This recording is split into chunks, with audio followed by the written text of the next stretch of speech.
कुख्यात people's war ग्रुपमध्ये 1980च्या दशकात त्यांनी प्रवेश केला। सीपीआय माओवादी या संघटनेच्या केंद्रीय समितीचा तो सदस्य आहे। माओवादी चळवळीतील सर्वात प्रभावी नेता आणि रणनीतिकार अशी त्याची ओळख। गेल्या 40 वर्षात अनेक भीषण हल्ल्यांचा कट रचण्यात तो सक्रिय होता।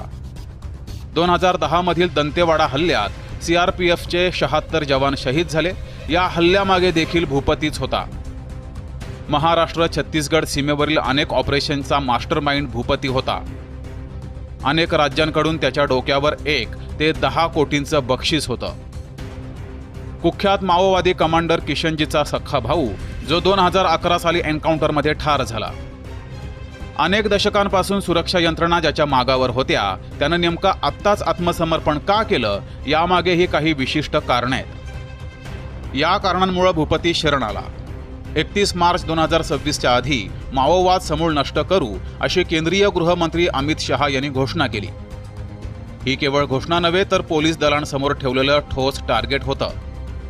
त्यानुसार महाराष्ट्र, छत्तीसगड, ओडिशा, तेलंगणा या राज्यांच्या विशेष पोलीस दलांकडून जबरदस्त माओवादी विरोधी ऑपरेशन सुरू झाले। महाराष्ट्राचे C60 कमांडो, गडचिरोली पोलीस आणि सीआरपीएफ यांच्या सततच्या धाडसी कारवायांमुळे भूपती घाबरला। अबुझमाड या भूपतीच्या कथित गडापर्यंत सुरक्षा यंत्रणा पोहोचल्या होत्या। आता कुठल्याही क्षणी आपला खेळ संपणार हे भूपतीच्या लक्षात आलं होतं। दुसरं महत्त्वाचं कारण म्हणजे माओवादाला मिळणारा पाठिंबा आता नगण्य झालाय। विकास कामं आणि वाढत्या औद्योगिकरणामुळे स्थानिक जनतेला रोजगार हवा आहे जो माओवाद्यांमुळे धोक्यात येत होता। इथं विशेष उल्लेख करायला हवा तो मुख्यमंत्री देवेंद्र फडणवीसांचा। 2014 पासून त्यांनी सातत्यानं माओवाद संपवण्याकडे कटाक्षानं लक्ष दिलंय।